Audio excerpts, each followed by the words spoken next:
Today I'm going to explain why metal sprayed in the sky is bad and why metal encased inside of an Orgone energy generator is good.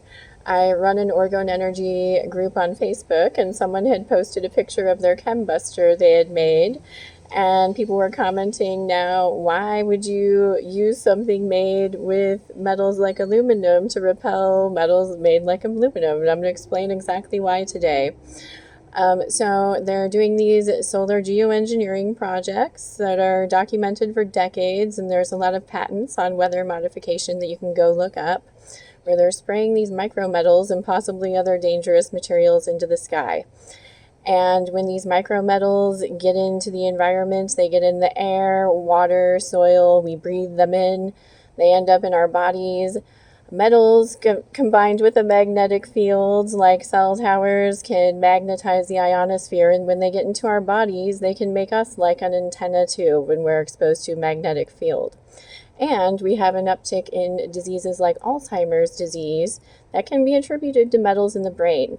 And when we have metals in our bodies, and there's studies that show that when we're exposed to frequencies like Wi-Fi, it can have these metals can cross the blood-brain barrier, get into our brain, and then we have these upticks of diseases that are like Alzheimer's and brain diseases. So we don't want these metals in our bodies. It's not healthy for us.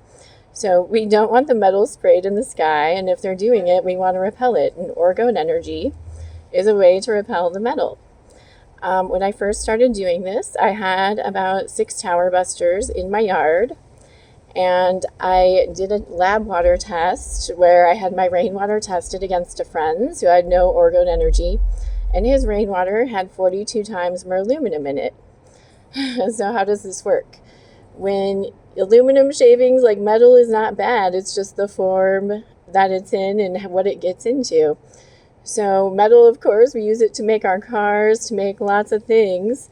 It's just the form that it's in, and can it get in our bodies and get in our resources. So when you cast metal shavings in a resin, it compresses and it creates the Casimir effect, which generates zero-point energy or scalar energy, which is shown to be beneficial to cells, the environment, can mitigate harmful frequencies, and possibly repel this pollution. So in this case, it's safe, but in the case of it being sprayed, it's not safe. So I hope that makes sense. You can shop my Orgone energy generators in the Etsy shop at kellybrunhealing.com. My books, Synergy, A Modern Healer's Guide to Complete Bioenergy Wellness, and Transhumanism, The War on Human Consciousness and the Truth About Our Divinity, are available on Amazon.